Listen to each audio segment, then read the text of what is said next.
The Wednesday week is sponsored by the Riverside Cafe, new outside bar, now open on match days. There's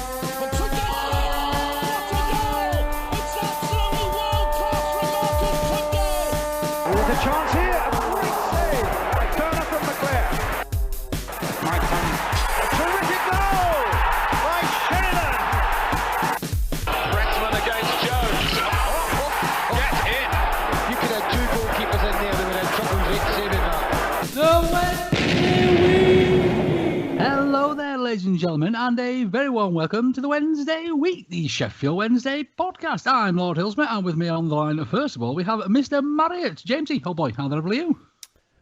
I'm all right. I've just realised You don't actually. sound too sure. Yeah, no, it's just occurred to me because it's November now, isn't it? I've not turned over to the new page on my Tom Daly calendar. I'll have to do that afterwards. Damn it. And Fudgy, oh boy, how the devil are you? I'm all right, Lord Hillsborough. A bit out of breath because I've just walked up no less than 12 steps, all in one go, and I'm absolutely buggered. That's quite an achievement, though. You deserve a little round of applause for that. Yeah, thanks, man. Thanks, man. I'll be expecting to sign a new contract by the end of the week. And that's it again, ladies and gents. We're a bit grumpy old owls here. We've got no young folk on, have we? Saying that, have we really got any young folk? Vic's not exactly what you call young. We can say that now she's not here because she can't hit me or anything at all like that. I'll tell you what, Lord H, you're a couple of sentences there off for getting investigated. Are you young? Give Lord Hillsborough a call. You're gonna get us done by Ofcom. I'm sure I couldn't possibly imagine what you're speaking about. See, I reckon you two are probably too polite to mention why Vic isn't here tonight, but I don't care, so I'm going to mention it. So yeah, it's all been since you went to the Justin Bieber concert last week. Yeah.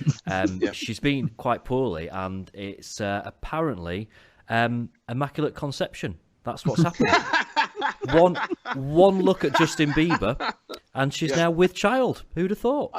I genuinely thought you were going to say she'd had she'd vaginally prolapsed or something like that. A week-long wide-on, she's had.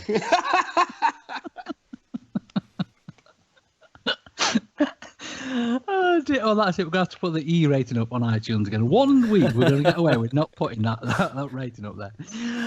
Right, let's quickly move on. For God's sake, I've got all sorts of nasty images in my head.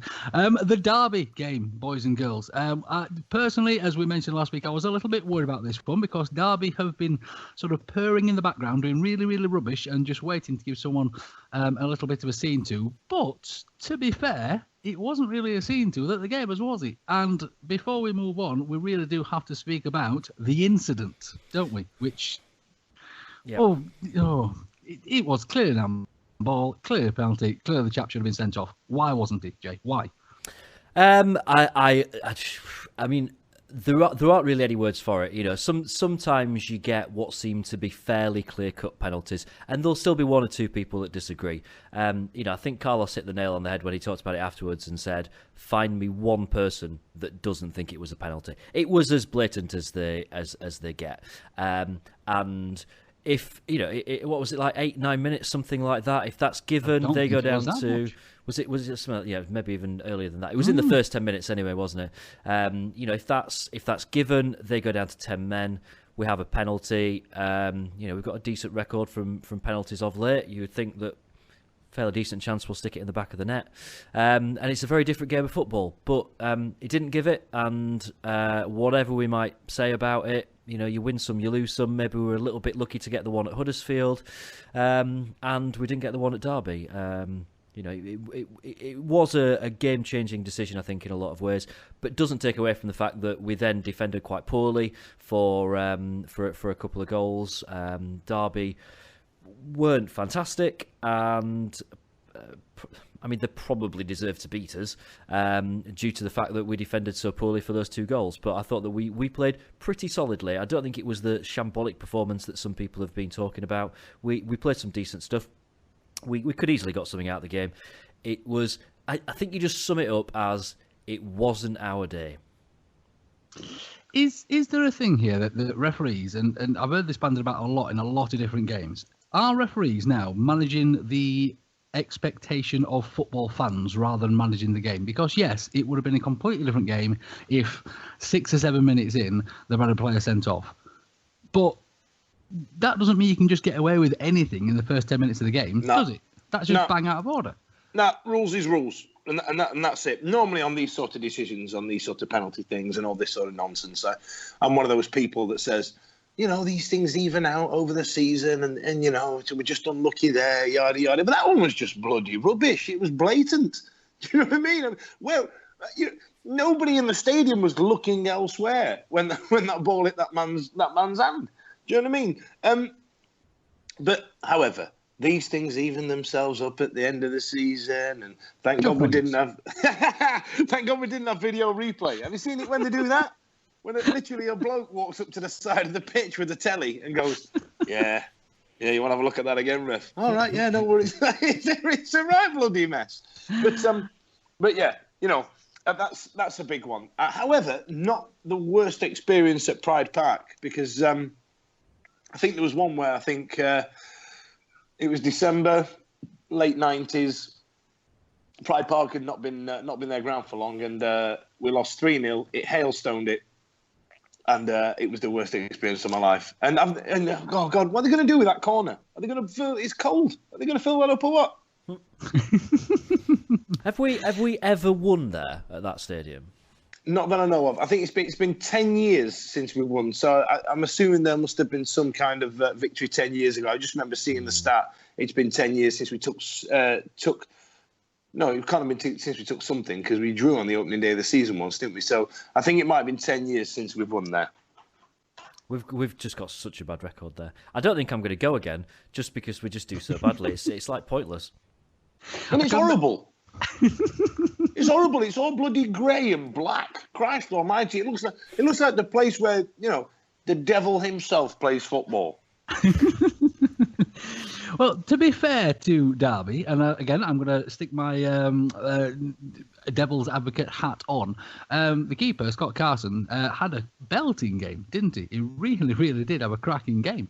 He pulled off some wonderful, wonderful saves, and that has to be said. Is it that the keeper had a wonderful game? Yeah. Is it that we didn't finish our chances? Possibly. It's just a bit of both, isn't it? And either way, it's chuffing frustrating. It's one of those that if we'd have carried on playing until 10 o'clock at night, I still don't think we'd have scored. It was just one of those days, and it wasn't going to happen for us. When we went in, 1 down at half time, and you kind of felt that there was still a lot of confidence about the place, and that we could still turn this round. And quite quickly after the second half started, it was just like this is not happening today. Don't know why, it's just not happening. So it's little bits of everything. We didn't get the run of the ball. We didn't take the chances that we should have taken. We were up against a keeper in amazing form, and we was robbed. Are we keeping you up here, Fudge, or you some crisps? You just rock Sorry, on? Can you hear me? Yeah. Oh, shit. I was just feeding the cat some Temptations. I got bored. I got bored of talking about Derby. I was just trying to feed the cat for a bit. You know what I mean? It was meowing. He was doing me head in. It sounded like you were opening a CD case. What the hell are you feeding your cat? This show is brought to you today by Whiskers Temptations, new and improved chicken and cheese flavour. Wow, chicken and cheese. I know, he eats better than I do, this bloody thing. Anyway, are we still recording? So let's put Derby behind us, otherwise Fudge's cat's going to be the size of a house within 10-15 minutes or so. And, I swear to God, that cat is like 5 stone. He's the cat age of 60-year-old. And I thought it'd be really funny 10 years ago to call him Sporticus after the main character from Lazy Town. Because I thought, well, here's a show that's going to run and run. A year later, I realised that cats can live up till about 20-year-old. And I'm going to be nearly 50 with a cat called Sporticus. Excellent. Right, so let's crack on then, shall we? Let's leave Derby behind us, and let's have a little look at the Player of the Month award. Sorry, James, what are we calling it? Man of the Month? It's Man of the Month, yes. Man of the Month, I apologise. Let's look forward to the Man of the Month award. Of course, to me, this one was a bit difficult, wasn't it? Because there's been no amazingly standout player, I don't think, but we have had some really good performances all month from a lot of people, haven't we? It's take your pick, isn't it? Because there are a few that you could pick from. I think Tom Lees has been pretty good. Sam Hutchinson, a lot of people have mentioned, has been their pick. A lot of people going for Hooper. A lot of people going for Reach. My vote went to David Jones, who I think the last couple of weeks I've gone on about how impressed I've been with him and how important I think the role that he plays is. I'm not going to go through all that again, but that's who my vote went for. As to who will actually win, I don't know, because normally we can predict it, can't we? I really can't call this one. No idea. I've got a feeling it might be Hutch. Kieran Lee. Okay. It is a weird. Normally, when we sort of stick the little question out from the TWW Cast Twitter feed, we get sort of maybe one, possibly two answers. This time we stuck it out, and we had Will Harry, Dave Jones, Alex, Abdi or Fessy, Jill, Hutch, but then I think she likes Hutch for different reasons rather than footballing reasons. Chris Walters, Hutch, Faz, again between Joes and Hooper, Annie Bargrant, Cameron Dawson, Blair Hardman, Jeremy Hellan. Chuff knows where that come from. Put the drink down, Blair. Oh boy. But yeah, there's just such a mix of players for this one, and it's a really, really difficult choice. Obviously, James went for whoever he just said. Fudge went for somebody different as well. Personally, sorry, it's been a long night tonight. I think Dawson's got a decent shout because he's come in under really difficult circumstances, and I don't think he's done too badly, if I'm perfectly honest. That's true. He's not done too badly, but that's almost like the pat on the back award, isn't it? Has he been our best player this month? Well, if you look at the couple of saves he made in both of the games, actually, but one in the previous match, it was an absolute stunner. And even against Derby, there was two really, really good stops in there as well. And considering the pressure he's been under for a young lad sort of popping into that side, and bear in mind he's our, fourth choice goalkeeper, yeah, I think he deserves a jolly big pat on the back for it as well. But I agree. Again, so does every other chuffer. That's the problem with this Man of the Month award this time around. This is a really, really strange one. So it's going to be interesting to see who grabs that. Of course, the PFA Man of the Month award, we have had a nomination in that as well. Mr. Hooper has been nominated, along a flurry of others as well. You think this is deserved, chaps?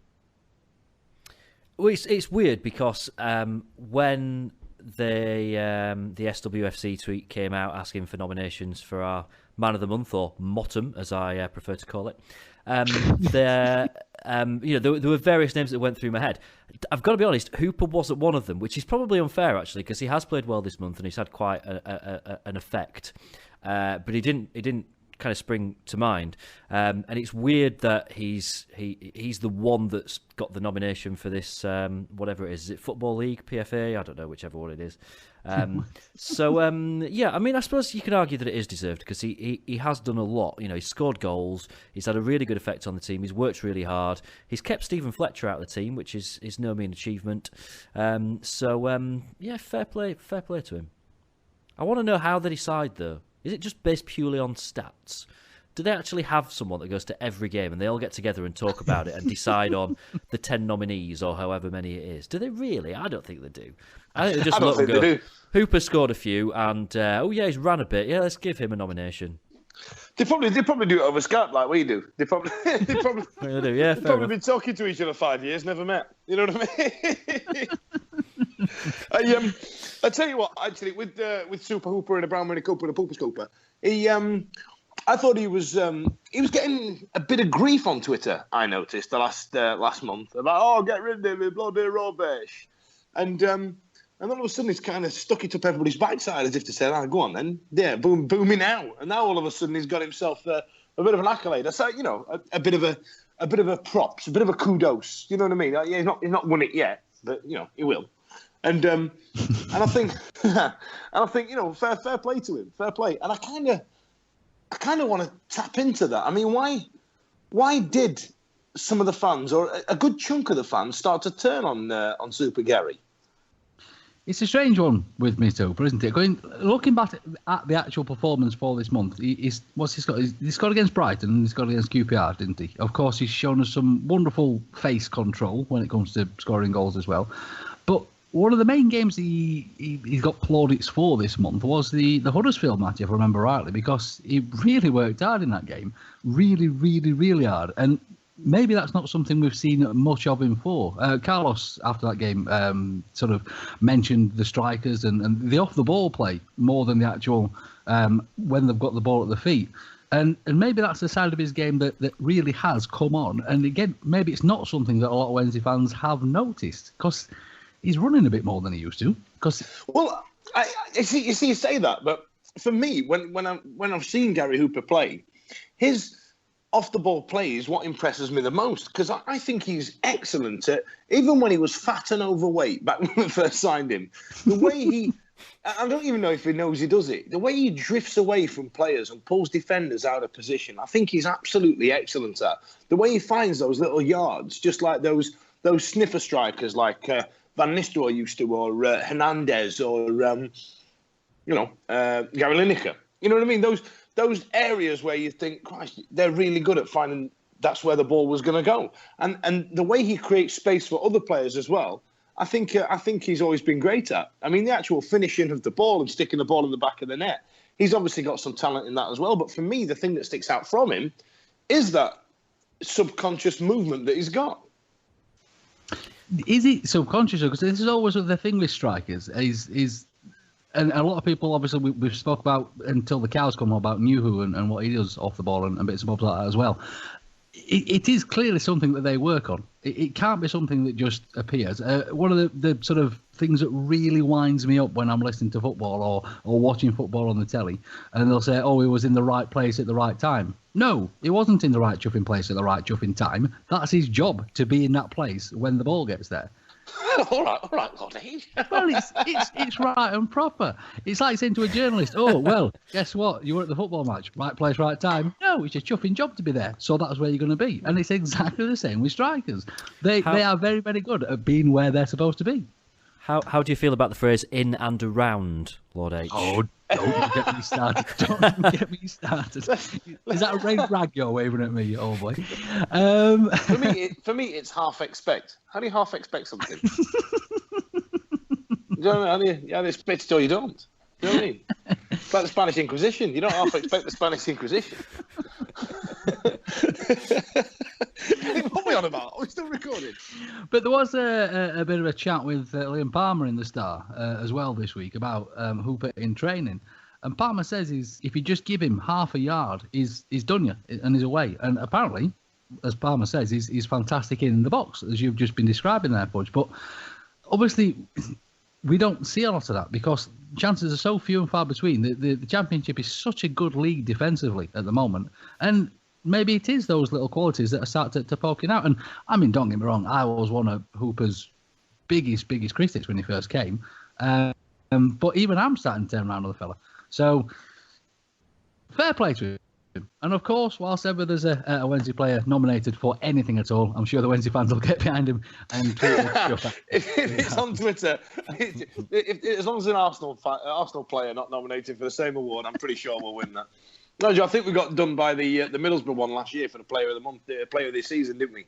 That were a clear fix, that Fudge. Absolute bloody fix it was. They should have been ashamed of themselves. They should. Now, I had another point. Hang on, bear with me. Are you still tired from those stairs? I'm still tired from these stairs. Affected your brain. I'm having a post-work snack here that Eddie would be proud of. So, Eddie, if you are listening, I'm having a bag of carrots with some hummus, and I've got some Bourgeois cheese with some crackers. But I had to do it a bit weird, so I've gone for large mini cheddars. Bourgeois. What was it you called Eddie last week? A couple of weeks ago, was it a middle-class bastard? Middle-class bastard. I'm sorry, I've got a mouthful of mini cheddar. You caught me off guard there. But yeah, middle-class bastard. I'll get the fondue set out later on. Here's a question. Where would you find all of the following in one place? Chairs, tables, beer, Vic, James, more beer, Dick Yow, Eddie, more beer, and the rest of the Wednesday Week gang. That's right, it's the Riverside Cafe's new outside bar. All of your favourite lagers, ciders, soft drinks and hand pump ales are now available outside. Come and see the gang and give it a try. The Riverside Cafe's new outside bar. now open on match days. Right then, other Wednesday news for this week. Of course, we've got our wonderful international break coming up, which I know we all really look forward to, because it's great, isn't it? Yeah, but we should start calling this break the Bannon and Fletcher break. Do you know what I mean? Because, or sometimes the Westwood break. Do you know what I mean? I quite like the idea of it being called a Westwood break because, you know, it's not like the Wednesday players are getting in the England squad. Let's find a new one. Well, of course, as you said there, Fudge, Bannon and Fletcher have been named in the squad to play England. Westwood has been named in the provisional squad to play Austria. And, of course, Mr. Padil has also been picked for the squad to play Norway. Of course, Bannon and Fletcher, it's becoming a bit of a thing now, this, isn't it? And to be honest, I'm right off international football at the minute. It does my chuffing panning. Obviously, we've all seen the nonsense with the poppies, and we'll not get into that because I'll get myself into trouble. But you know, it can only be good from a Wednesday point of view, can't it? Yes, it gives us a dilemma. I think that the last 2 or 3 times that we've talked about international break, we've toyed with the idea of whether or not we should just start following Scotland now, because of the fact that we've got 2 players that play for them.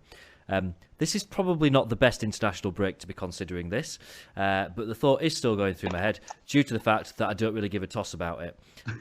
So I may well do that. I may well have mixed feelings when I'm going to say flick it on and watch the game, but I probably won't. I'll have something better to do, like, I don't know, have a really long poo or something, I don't know. So keep an eye out for James in his kilt and his bagpipes, walking down Ecclesall Road in a road near you. I'm exactly the same as you, Lord H, in the respect that I have found myself less and less interested in international football, with the exception of Ireland, and I don't know why, but I enjoy watching Ireland and I enjoy getting behind them. But yeah, watching England games, the last couple, I've been quite up for them beforehand and thought, yeah, I'm going to watch it, I'm going to get behind them, and then within a matter of minutes, found myself distracted. Firstly by my phone, then by like the neighbour's cat walking past the window, then by something shiny in the corner of the room. Anything basically to get me away from the game, because I just don't care about it, really don't. And yeah, I don't know. I suppose the only good thing about the international break is it's a weekend off the booze. All right, I'm going to try and talk about it properly.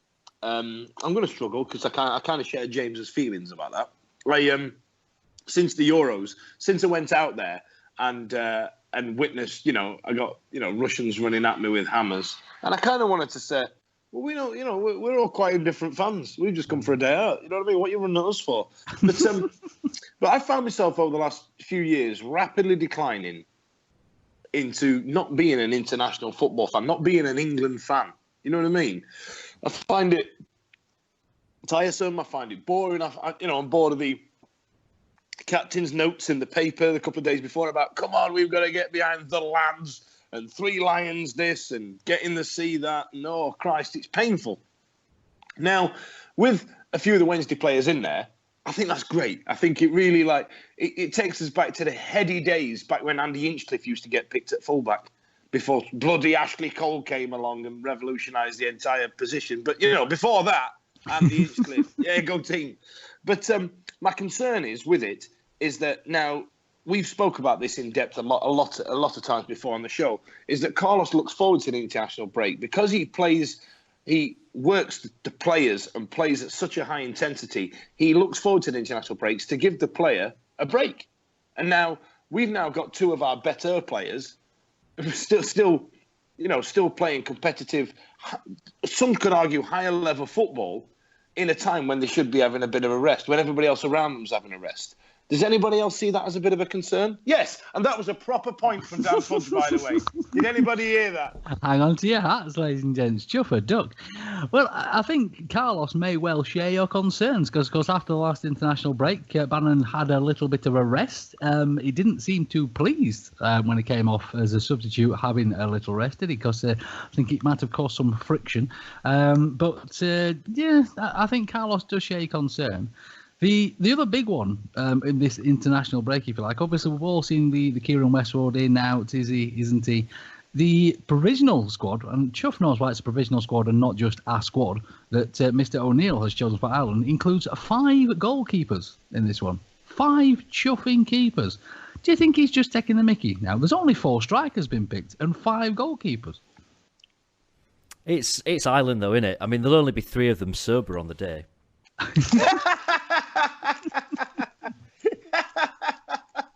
Can you imagine? I'm going to play in the goal there. No, I'm playing in the goal. No, I'm going to play in the goal. It's a new formation I've got there. We're going to play with the 2 goalkeepers there. Lovely. You can have another Guinness there. Lovely. Is that racist? Probably. It's playful. It's playful. I feel like I touched on many a stereotype there. I'm going to note to self, get a better Irish impression. Well, it has to be said that the Wednesday week are big Irish fans. Of course, James, you said before that St. Paddy's Day is one of your favourite days of the year. And, of course, one of the only 3 photographs of Lord Hillsborough that is available online is one in my blue suit, one in my orange suit, and one, oddly, wearing a rather Irish hat. So, of course, we're huge fans. As you do. I have and I don't mean like the Guinness ones. I have a proper Ireland hat, like an Ireland beanie hat, and I actually have an Ireland flag as well, which I wrap round me when Ireland are playing, mainly to keep warm. That's a bit. And then you put the immersion on. Get yourself a lovely bath. Bloody thing, man. Spo. Right, so it was my birthday last week, hence me not being on the show. And indoors, their parents bought me a shirt for my new job this week. And the cat's bloody playing. Get off it! Chuffing, buggering about with it. Anyway, what are we doing? Are we still recording? I like your cat. Your cat's cool. He's a dickhead. Honestly, he's just a knobhead. Just an absolute knobhead. He just looks like... Do you know where I got him from? I'll tell you what. Yeah. We'll have a chat about Fudge's cat for 5 minutes. Because I'll tell you where I got him from. There's a place called Shez, where the radio station that I used to work on was based. And somebody, said, "Oh, get a cat for your birthday. I'll buy it for you." I went, "Yeah, sounds mint." So one of my old colleagues, we drove over this roundabout, went to this massive, huge, stately home. I mean, it was massive. And I thought, aye, I've got myself a cat with breeding here. You know what I mean? Got myself a lovely little, fluffy little cat. Like the one off the front of the Whiskers box. You know what I mean? One with the little chubby arms that you go, look at him. And I knocked onto this big door. It looked like, the opening credits of Fresh Prince of Bel-Air, where he walks up and knocks on the door. It looked like that. So, and this really, stout, prim and proper, straight-back bloke came up. Throat like John Shuttleworth. You all right? I went... I believe you got a cat for sale. Oh, you want to go and see the guys in the caravan next to the horses? So I walked round to their stables, and there's a caravan. So I walked up. I've knocked on the door of this caravan. I believe you've got a cat for sale. Oh yeah, just wait there a little minute.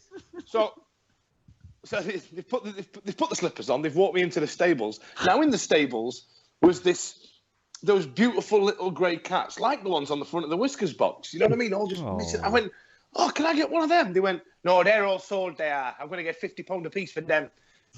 Yours is this one," and it was a cage, no bigger than a red bin, right?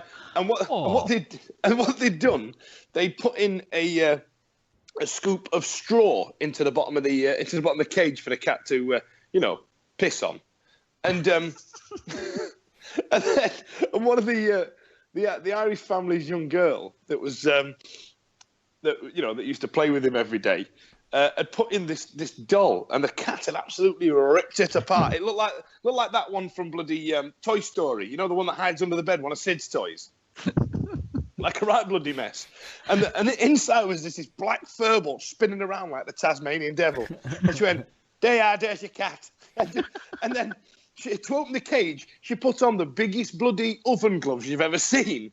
And just handed me this feisty little furball that went nuts at me and just clung to my throat with these horrible bloody claws. I went, "I don't suppose you got a box for me to take him home in, have you?" "Oh yeah, oh bloody hell, yeah." And then went inside and brought me out a box for a printer, a Hewlett-Packard printer. Just stuck it in that. So I've got this vibrating printer box. Got back home and my girlfriend at the time went, I've bought a new printer. And I'm beaming. I went, no, have a look. Open it up. So she's opened this box, clawed her face to bits. Absolutely just attacked her and then ran up the curtains. So that's Sporticus there. Wow. My horse fighting gypsy cat. Yeah. It sounds beautiful, Oveen. Sounds absolutely marvellous. Sorry, are we still talking about football? Possibly not. Right, then, ladies and gents. So, a little bit of other Wednesday news for this week. First of all, there has been some contracts dished out once again to the Wednesday youth. Two chaps, Fraser Preston and Jordan. I'm going to go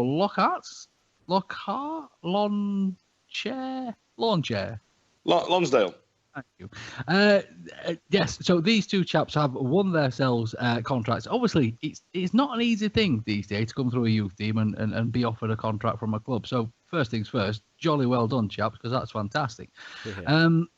And again, it sort of, I know we've mentioned this a few times this season, but this youth team is really coming along quite strongly, isn't it? Obviously, we've seen Mr. Palmer come through. We've seen, I suppose we can now say officially, seen Wildsmith come through, although he's injured at the moment, and of course Mr. Dawson filling rather big shoes at the moment as well.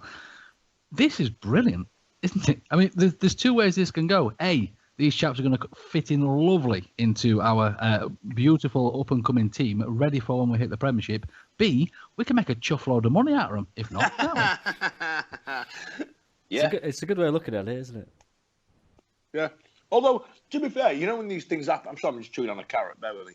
And you know when these things happen and we have an opportunity to make money, does anybody else think, we're already minted? Don't worry about that. We don't need the money. We just want to get promoted and play Premier League football. Is anybody else guilty of thinking that, or is it just me? It's a fair point. We're not desperately in need of a cash injection at the moment, are we? No. So every time I said, "Oh, imagine how much we'd get for Gary Hooper, and imagine how much we'd get for Forestieri. Take the money and run, yada yada yada." No, we don't need the money. You know what I mean? Let's have all the players. Like, you know, let's just buy them all. Who's good? Yeah, we'll buy him. That messy lad. We'll take him. We kind of did that a bit. We updated things, and then we sort of run into this problem where we don't know where to put everybody, do we? That is an issue, and then you end up being sort of a Man City where you've got more players out on loan than you have in the actual normal squad, if you like. Have Man City got something like 30 players out on loan or something ridiculously? I think Chelsea have like got that. more than that, haven't they? Chelsea have got something ridiculous, like 60-something players out on loan or something altogether. It's just ridiculous. Maybe we could be like the Championship equivalent of that. Maybe let's sign loads of players up to pro contracts, just loan them all out, just so we can beat Chelsea at something. I mean, going back to our earlier conversation, I mean, this in my eyes, and I'll try not to put get on my soapbox too much here, but this is one of the problems with international football. We've got all these young players scattered about here, there, and everywhere that don't really get a look in. In my personal opinion, youth football in the UK in general is really shockingly bad, and they'd never get a proper chance in a proper cup and properly to grow. And then obviously when we do get to an international level, there is no what you call world-class players, really, is there, in the England setup? And to me, this is probably one of the reasons why. But I will jump off my soapbox now, and we shall congratulate the two young chaps that have worked incredibly hard, I'm sure, to receive those contracts. And in my personal eyes, after I've said how rubbish everything is, the Wednesday youth seems to have been brilliantly. I mean, obviously, we'll not hark on about it. We all know about Ersty. Obviously, there's Matt Penny back there. There's a couple of good players just sort of waiting to come through, and it's just finding the space. And there was a little bit of an article in the Star with Carlos speaking to our favourite reporter, Dom Howson, in the Star. About hello, my name is Dom Howson. Have you seen my videos on the Daily Star? He's not Geordie. That's just. I don't know why he's Geordie. That's the voice I gave him, and I don't know why. When I see, have you seen that video with him and Rob Statton? Christ Almighty! If those two want to be video personalities, they better get one first. Jesus, Mary Joseph. Anyway, what were we saying? Was it recording? Just how Carlos had been speaking to Mr. Howson about obviously he's happy to introduce the youth into the main squad, if you like, as long as the quality is there. And so far, it's proved that it has been, hasn't it? I mean, did he put young Hurst on the bench, didn't he, for was it the cup game? Yes. Yeah, but Yes. Listen, the Cambridge game. He came on as well. Yeah. And he put O'Grady, the young O'Grady cap. He actually played the entire game, didn't he? He was a youth player as well. Did see that. Also saw that Claude Dielna got himself a little run out there. I didn't even know he still played for us. Who's that again? Claude Dielna. Is he the one that wears silly clothes? He's the one with the weird YouTube videos, the weird Instagram videos. Yes, he did have a little run out against the Forest team, didn't he? Unfortunately, they did spell his name wrong on the team sheet, so I must admit I was a bit confused if it was him or not, but apparently it was, which is brilliant. Right, some really, really super positive Wednesday news this week has actually come from Owls Online as well, and there has to be a massive congratulations sent out to these chaps. What they've done here is amazing. So rather than sponsoring a Wednesday player's shirt for the season, they had the brilliant idea of buying an adult season ticket, donating it to Sheffield Children's Hospital, and then asking the club if they would be happy to donate a concessions season ticket to the hospital as well. So obviously you've got parents and children that can have a day out watching the Wednesday at Hillsborough. Fantastic idea. So the club have took that away and come back to Owls Online and said, I'll tell you what, we'll go on better. We'll donate another 2 adult season tickets and 3 concession tickets. So now there are 6 amazing tickets Brilliant. that they've donated. I mean, obviously, that wouldn't have happened without the hard work of Owls Online and their members, to be fair, even though they do use rather fruitful language when it comes to the Wednesday Week podcast. But you can't deny what they've done here is absolutely fantastic. And that idea for that 1 season ticket and for the club to turn it into essentially 6 season tickets is utterly, utterly brilliant. There's going to be some very, very pleased, poorly young children that are going to get to go and watch Wednesdays, aren't they? That's genuinely absolutely amazing. Now, to pick on a point that you just mentioned there, Lord H, Hang on, here we go. I'm going to do a bit of a segue here. I've just, something's dawned on me. I've had a wine. Mr. Downsides here. Come on. No, I tell you what, it's exactly that I was about to pick on. Now, on forums such as Owls Talk and Owls Online, you get what we like to call whingers. People what love a bloody whinge. Do you know what I mean? Every time I do that voice, no, bloody hell, it's rubbish. That's what I'm doing an impression of. A good chunk of those people on those forums. For example, I feel genuinely sorry for these people that go, I've got a new chant for Liam Palmer. He's got an old face. He's winning a running race. Something like that, you know what I mean? And it's quite good, that. I quite like that. Yeah, it's all right. And then, you know, you just get a load of people go, no, bloody rubbish. No, it's rubbish. Get on. Who come up with that? What are you, 12? You know, you get all them. But then I've noticed that they refer to people like us who are quite positive. We've now started getting called the happy clappers. Have you seen this on Twitter? Yes.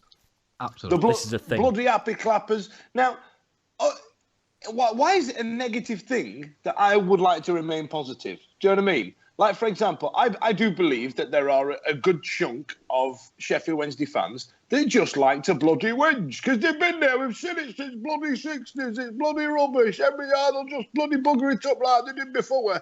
You know what I mean? Whereas there's another group of fans, and I feel like this is... A lot of them do listen to this show. You know what I mean? I'm not saying that, you know, people on the forums whinge and people that listen to this show are the happy clappers, but I feel that that's the way it's going. Does anybody else get this? Could not agree more. Yeah, I think that you know we are all happy clappers, aren't we? We're all quite positive about stuff, and you know, Vic can sometimes have a good old whinge about stuff, but you know that's all right. That's Vic. She provides the other side to it sometimes, and that's good. And yeah, that's devil's advocate. That's what we need, isn't it? Yeah. But yeah, I mean, compared to some of the forums, and even actually Twitter, when Wednesday lose, Twitter it's not a place for people like us.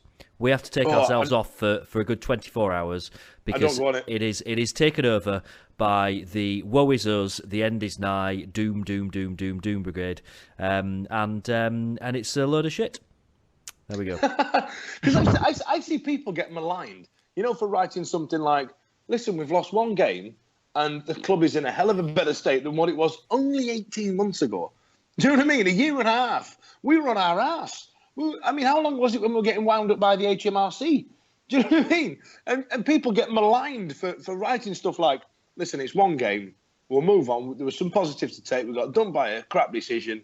And, we'll move on next week. Bloody happy clappers coming on bloody internet, bloody whinging about bloody... And then they're whinging about us whinging. Oh, God, it hurts. It genuinely causes me pain. I think it straight up gives me a cold when you're just about to go on holiday. That's what it gives me. That's what the equivalent of it is. I'm going to pull the splinters out of my bottom, and I'm going to sit on the fence on this one because I am notoriously glass half full. Everybody knows that about good old Lord Hillsborough. I do try to stay as positive as possible.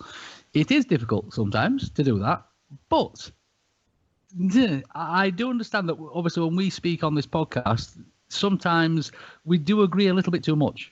And there has to be another side to this, and we're not very good at finding that not too positive side. And I have far too many times in the last few weeks said that I'm going to play devil's advocate just to try and put that side across. Not necessarily that I agree with it, not in the slightest. But the discussion is there to be had, and it'd be a very, very boring world if we were all the same, wouldn't it, boys and girls? So I think that the forums, such a middle of the road answer. But if we all agreed on everything, we'd be Switzerland, wouldn't we? There'd just no need for it. To be fair, every time any of you mention Atinu, I point out the fact that he's absolutely rubbish. Yeah, but you're wrong about that, Jay. You know you're wrong about that. So we don't mind you saying things like that because it's just nonsense. I think for me, it's that the players also have access to Twitter. And I personally would like to... create a positive atmosphere. You know what I mean? Where we can say, listen, we know you're trying, lads. Let's dig in next week. I might not even believe that. I might not even think that. But I don't want to get in their heads. Do you know what I mean? I mean, I'm a small fish. Don't get me wrong. I'm not a Twitter winner. But sometimes if the wrong tweet can get to the wrong person, it can get inside their minds. And I don't want something that I've put out onto social media getting in the heads of somebody young and impressionable, like Liam Palmer, who's a big Twitter user, for example, him and his old face. But he also might listen to this podcast. All right, fair enough. Liam, I love you, but you got an old face. But it's difficult as well because the club will have certain programs in place to make sure that this doesn't sink into the players. One of the biggest things in sport these days is sort of sports psychology, and this is something that the players are now trained up on, isn't it? And I should imagine it's difficult if you sat at home and all of a sudden your phone fires up and you're getting abuse from here, there and everywhere. I get it quite a lot, being a happy clapper. But again, I don't give a chuff. I don't exist, so it doesn't matter to me in the slightest. But at the same time, do the players need mollycoddling from us? They are very well paid for what they do, and part of that is getting a bit of stick from fans. So, again, devil's advocate, chuff them. They won't take the slightest bit of notice of what anyone says on Twitter. I honestly don't think they will. I really don't. Reece McCabe deleted his account because of the Sheffield Wednesday fans. But he was Scottish. You can't take him seriously. Fair point. No, it's. I mean, he was quite young, wasn't he? And he was one of those kind of. I'm trying to think of a nice way of putting it. When we had a few, proper lads, the Gary Medine Brigade, when we had those playing for us, he was one of those who, probably got loads of crap out in town 3 nights a week as well.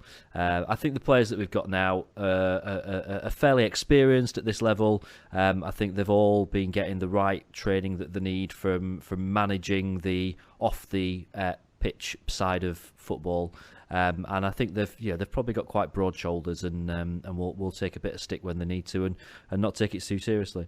Thing is, when you're a footballer, whatever you do, you're going to get judged for what happens on the pitch, and the only way you can really respond to that is going out next game and proving everyone wrong, isn't it? That's the be all and end all of it. Unless you just tweet everyone back, just saying, piss off. I've always thought that if something happened to me where I'd be high profile public eye, I'd have to just delete my Twitter account so nobody would go through some old tweets. Do you know what I mean? Because I think I've screenshotted them all, Fudge, just in case. Oh, you're a genius. We're going to make a fortune off of those one day. Selling them to the tabloids. Right then, ladies and gents. Next thing on the agenda, of course, we're Ipswich. Fudge's favourite professional Yorkshireman manager, Mr. McCarthy. Fudge. Barnsley, bloody Ipswich. He's got the same voice as those people that whinge on the internet. I think that's the same voice. It's probably him. It's probably him. We're bloody rubbish, trying to get in his heads. That's where it is. No, Ipswich are always one of those teams that can cause a danger for anybody. They really are. They can, 1 week they can get spanked 4-0, and then a week after they can be absolutely magnificent. And we know Barnsley, Mick. He's got I was going to say pedigree, but he's got previous of getting out of this league. So always be wary of Ipswich. It's never a foregone conclusion with them. He's under a bit of pressure, isn't he? There were a few protests about him at the last game. There were a few banners and stuff like that. A few fans that are now starting to doubt whether or not he's the right guy to lead them forward. And he's actually been there for quite a few years. He must be pretty much the longest-serving manager now in the Championship, is he? Or 2012 or something like that. There or thereabouts, which is a long time in football nowadays, and particularly for someone who is a relatively old-fashioned manager. He's kind of out of the Warnock mould, isn't he? That kind of more of a motivator than a tactician, and normally those are the kind of managers that only really last a season, maybe a season and a half somewhere before all the players realise, hang on, this guy's got no idea what he's talking about. He loses the dressing room and he's got to go on to the next crap team and try and get them out of trouble. Hi Cardiff. Ipswich probably having a little bit of a difficult time at the moment. They only drew against Rotherham, and were quite lucky to draw against Rotherham at the weekend. 94th minute goal, something like that. It was deep into injury time. So a bit of a difficult time for them. Might be a good time to play them. Might not be, because if there's going to be a game that he's going to want to get them fired up for, it's going to be playing us, isn't it? So we will see. Am I right in saying that when we last visited Ipswich, was that the wonderful camper van trip there, James? It was, It was the first. I think it was the first away trip of last season. Was Vengerbus one, Ipswich away, and yes, it was in the camper van, which is long gone now. There's been another one in between which blew up, and he's now on to camper van number 3. Did it blow up for engine reasons, or just because what on earth you lot were doing in it? Parking outside Bramhall Lane. Which one? The second one? The second one blew up because my mate Tom, bless him, didn't realise that vehicles need oil putting in them every so often, and if you don't, then they blow up. Well, I tell you what probably happened. Tom is quite an outspoken vegan, and he probably put vegetable oil in it. But of course, they have got some rather dangerous players, Ipswich, as well. Of course, we saw that against Rotherham with the 95th strike from McGoldrick, because it was a cracking strike, actually. And again, a Barnsley side, we are going to get lumped in the air, are we, with this one? Yep, and Freddie Sears always scores against us, doesn't he? Always, every chuffing time. And one of the things that has been a little bit worrying, even at the Derby game, Forestieri, loving to bits, of course, but he does seem to be losing the ball rather a lot in the middle, just at the moment, doesn't he? Is that a bit worrying? Especially if we're going up against a side that's going to happily kick him into the air. Yeah, I don't. Are we opening a little bit of a bag of worms here? Because I think you could argue that Forestieri at the moment is not quite himself, and has not been firing on all cylinders as we've, the Fessy that we love and know is not quite there at the moment, and I'm not really sure he's been there all season yet. It's not quite really fallen into place for him, but I still. It's think all that bloody contract bollocks. He's ruined team. He's bloody rubbish. I think what's happened there is clearly Forestieri's read one of Fudge's tweets and it's put him right down. It's bumped him out. It's bumped him out. He's read something where I've slagged off Southern Rail, and he's gone, do you know what? Why am I not in the South anymore, getting on them trains, being pissed off about it? Bloody hellfire! But I think this week all the happy clappers on Twitter should send Forestieri a message saying how much we adore him and see if we can get his fuel tank for football up and running again. Hashtag Oh Happy Day. Oh, happy Forestieri! Oh, And let's not forget as well with Ipswich, by the way, they've seen to strengthen their squad. They've looked at a player and gone, we need this guy in order to make our team better, and sign Giles Cork. Now, come on, Barnsley Mick. That is a crap signing. Now, we used to think that you were capable of beating us. Now you've ruined it. You've ruined it, Mick. Now you said that, Fudge. Of course, Victoria and her marvellous mother, Babs, who we all love and adore, and Victoria won't let come on the podcast, actually met Giles Coke the other day at a function. And Giles Coke was kind enough to record us a lovely little bit for the podcast. So, no, this is true, isn't it? Because he recorded a thing saying, "My name's Giles Coke and I listen to the Wednesday Week." However, I think that we're quite safe in the knowledge that he probably doesn't, so is unlikely to hear this bit. Is he really? Yeah. All right. So before we play this audio, please play a moment of silence for Giles Coke, who was terrible for us and has a very large forehead. He's also blocked Lord Hillsborough on Twitter. The only player to ever block Lord Hillsborough on Twitter. Yeah, he blocked him on Twitter, and in no way looks like one of the new incarnations of the Teenage Mutant Ninja Turtles with his mask off. You know what? If he has a rubbish game now, Fudge, tweet him. Get him down. Yeah. Use your magical Surely he's not actually playing, is he? Is he getting in the team? They've got a couple of other kind of former Wednesday players, albeit only loan players. They've got David McGoldrick still plays for them, although he's not banging in the goals anymore, is he? He had one good season for them, and has done nothing. Yeah. Well, this is it. When he signed for Nottingham Forest, they dubbed him David McGoldrout, which I thought was one of the greatest nicknames since One Size for Fitz Hall. Now, those are some really good nicknames. But yeah, David McGoldrout, not very good because he doesn't score goals. So maybe instead they'll play their other striking option, which is Leon Best. I'd stick with McGoldrick. Bless him. Whether you're celebrating a birthday, a wedding or anniversary, maybe you've passed your driving test, or you've landed a new job. Well, whatever your reason for a party, the Riverside Cafe is the perfect location on Catch Bar Lane overlooking Hillsborough Stadium. To inquire about hiring us for your function, call 07989 856 054 or 0114 232 6121. Right then, ladies and gents, last few little bits for this evening. Victoria, although again she's not here because she's recovering, was actually well enough to do fan TV as well. She was on the telly, wasn't she, for us? Oh, she looked good, didn't she? I was in doing her a video. delicate state, bless her. Oh, bless her. Having a prolapse vagina. She looked good. I thought she looked great. I mean, Christ. She, I didn't watch it. It looked boring. But there was too many females on it for me. But, she looked good.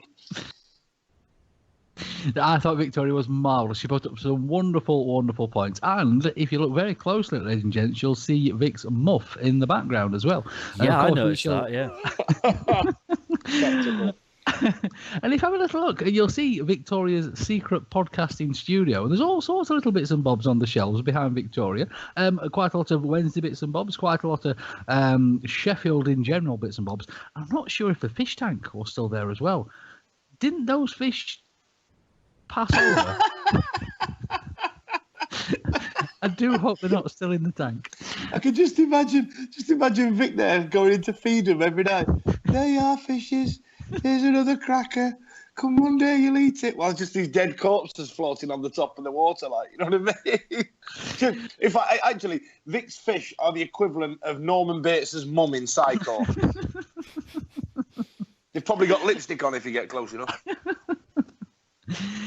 Right then, ladies and gents, do you chaps have any Wednesday news for this week? I have no news, but in keeping with our what is now very much a tradition, Grumpy Old Owl's time, and I think we all just about qualified to take part in this. So I'm going to take you back to something that happened 27 years ago today. Bearing in mind we're doing this on the Wednesday evening, and we shall now spend the next 10 minutes talking about how wonderful this person is. 27 years ago today, we signed John Sheridan. Oh, Johnny! Big Shez, who when we went to the class of '91 reunion, I had no idea he was that mank. For an Irishman, he's very, very mank, isn't he? He's very mank. I thought he was going to do one of those wide gates like Liam Gallagher. All right, I'm a kid, yeah, not so bad. And so Rowley's in the corner. He's gone Scouts now for some reason. It was a bit. It was definitely northwest, wasn't it? But it was very muddled in terms of which bit. It got more muddled the more drunk he got, and he did get quite drunk, to be fair to him. He did have a fair old bit to drink, didn't he? It will remain one of the, whatever happens in my life now, one of the highlights of it will be interviewing John Sheridan when he was absolutely smashed. My favourite bit of the evening was not meeting David Hurst. It was just when, halfway through, David Garrido was doing this beautifully prepared presentation, and halfway through, over the microphone, they did not dim down. I'll stay. Oh, we're going for a piss.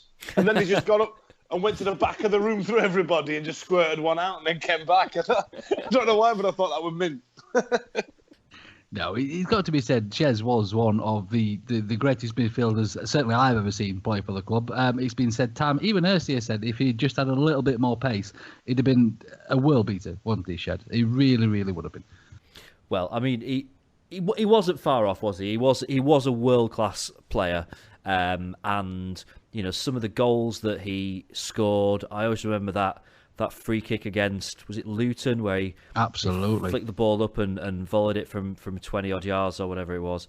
Stunning goal, and I mean there were plenty of them. The touch that guy had was just sublime, and he did things with the football that I don't think I've really ever seen anyone else do. Just a superb footballer. A real great player at a brilliant time for our football club, and it was actually really nice. I know we joke about how drunk he was, but how enthusiastic he was at the class of '91 reunion. It's obvious that period of his career meant a lot to him.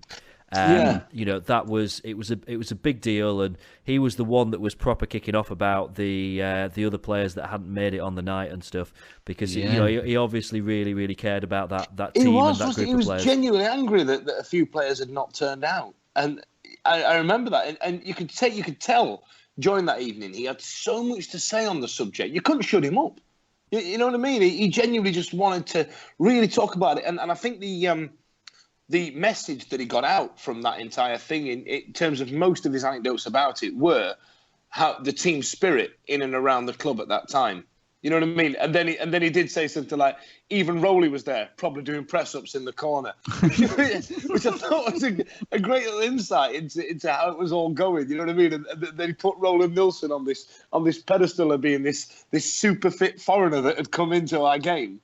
And, I think it was a story about when he's had a tear-up with Ron Atkinson when they were all wankered or something like that. I think it was. But, yeah, you're right, James. I think the way the fondness in which he spoke about those years and the genuine, heartfelt anger that he had for the players that didn't turn up was great for me to watch him as a young boy, to grow up and see that, and to see that he cared as much about it as, well, we did at the time. Absolutely. No, absolutely. And of course, looking back at that time, it did come from Forest, didn't it? And of course, Clough was still there at that point. So that was a really... Obviously, everybody speaks about Brian Clough in such high esteem, but he really chuffed that one up, letting shares go. And was it, £500,000 we paid for him at the time, thereabouts? So, absolute chuffing bargain as well. He was on the drink by then, though, Cloughie, wasn't he? You know what I mean? That's probably what it were. But, those are the views of Dan Fudge and not the views of the Wednesday.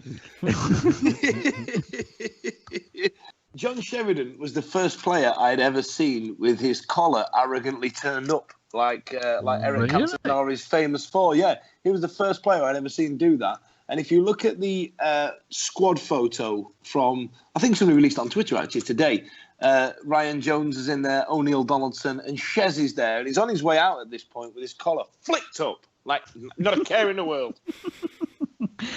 Well, obviously, everybody's memory of Shez is scoring that goal in the Rumbelows Cup final. But one of the other things that happened on that particular game as well, he did get fouled later on. And when he got up, he had something hanging from his face. And it looked like it might have been some kind of bodily fluid. And it stayed there for about 20 minutes afterwards as well. So next time you're reminiscing and watching the game, just look out for a bit of juice, shall we say, on Shez's face throughout the rest of that game. Watch it back. You'll see exactly what I mean. I have got it on DVD. I'm now afraid to watch it. I think you might have just ruined it for me forever. I'm literally Google John Sheridan snot. It'll spoil it forever. But no, absolute Wednesday legend, clearly. And any other little bits, boys and girls? Well, in Vic's absence, I feel the need to highlight big news that came out of Sheffield Wednesday Football Club this week, which is the release of a new series of official mugs. Get in.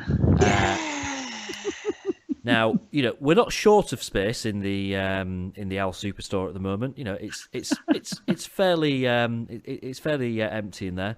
So yes, the new collection of mugs that we've got. You might want to collect all four. £8 each. Rock on. So that's big news. Apparently, beach towels also now available. Lord Hillsborough, the beach towels are back. How excited are you? This is the thing. Beach towels haven't been in that shop for about 5-6 years, and they're back. Just in time, as it was pointed out to me on Twitter, for winter. Yeah. Beach towel. Yeah. That's brilliant, isn't it? Beach towel for Christmas, kids. There you are. This is just like when Craig David was asking what everybody's flavour was when he released his song in November. Nobody wants an ice cream in November, Craig. You're off your tits. But no, I genuinely can't tell you how excited I was that beach towels were back in the shop, and I know that makes me terribly sad and terribly old, but it's just bloody marvellous. Utterly marvellous. There has been some other sort of strange additions to certain football clubs' itineraries in their shop. I believe it's at Mansfield Town that have released their own branded mobility scooter as well. So I think we're missing a bit of a trick on that one, aren't we? The official Mansfield Town mobility scooter. There is nothing more that I would enjoy to see than sort of Wednesday mobility scooters just scooting around Sheffield. That'd be amazing. My dad calls people of a larger stature a big stag. Now, are these mobility scooters that Mansfield Town, the Stags, are selling, are those ones where people have a genuine issue, or just people what are big stags to get around Meadowall? The big stag scooter. That's it. I was trying to give a name, and I was really struggling. Done well there. Done well. Cheers, Lord H. And if I hadn't got antlers on the front, there'd be something vastly wrong. But any other little bits for this evening, chaps? Well, I'll tell you one of the other things that I was going to mention tonight, and I'm going to mention it, but only as a bit of a tease towards next week, because obviously next week we go into international break, which we know is boring, and doing a football podcast during the international break when none of us care about international football is quite difficult.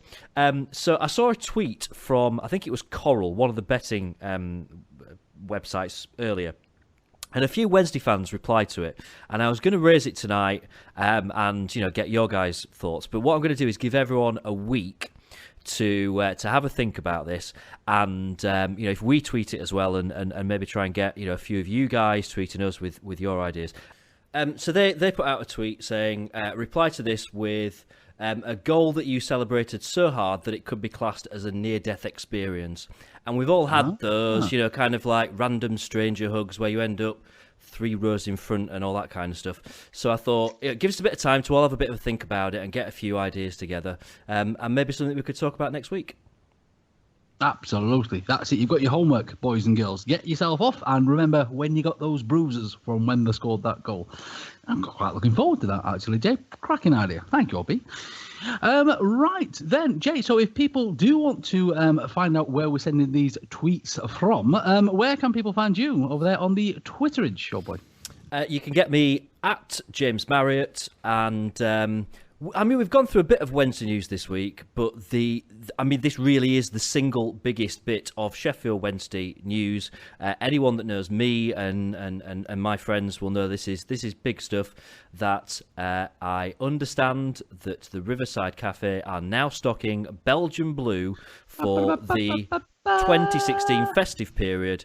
So you'll catch me probably on the floor in the Riverside on Saturday. Or in the car park of Charlie Brown's. Yes, that's an option. Fudgy, oh boy, if people want to find you over there on the Twitterage, where can we do that?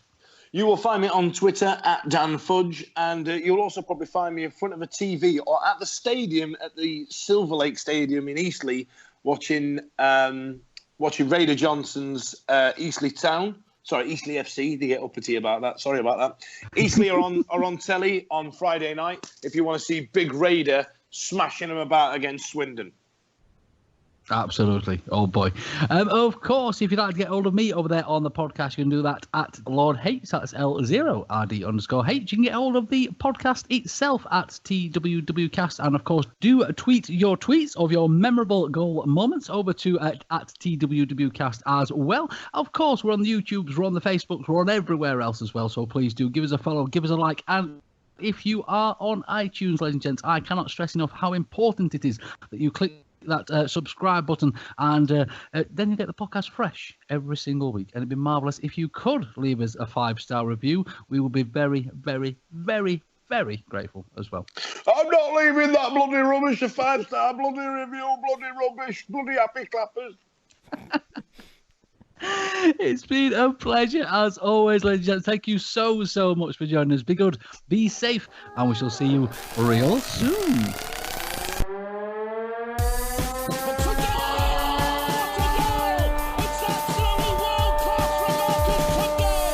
There's a chance here, a great save by Turner from McClare. Might come a terrific goal by Sheridan. Brexman against Jones. Get in. You could have 2 goalkeepers in there that would have trouble with saving that. Right, let me get this fucking shirt off. Give me 2 seconds, I'll be right with you. You can keep your shirt on for me, love. Oh, yes! Right, I've got my cocky joggers on. Let's crack on. Are you better, mate? I am, yeah. I believe it's Mansfield Town. And basically they said, quote this tweet with, quote this teat. Brilliant. Quote. Oh, no. Sorry. It's all right. I can just see a teat now. That's all I can see. Right, okay, I'm going to hold it together. And it's... No, I'm not. No, you're not. Oh, dear. Right, okay.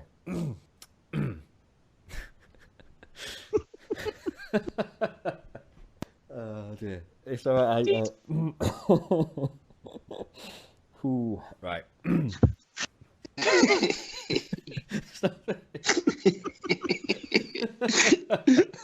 I love the way that we're laughing at a very middle class word for a boobs.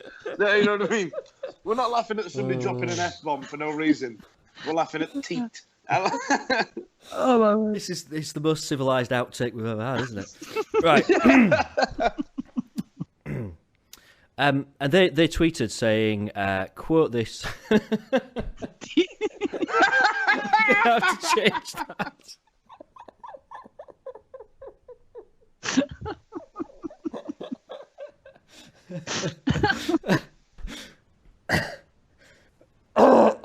Very childish, right? I think we're going to have to abandon this. This is going to happen. You've built it up really big now, James. You can't just bail out now. You can't. It's not that good either. Right, okay. Do tweet your memorable. Do tweet your. Two God teats.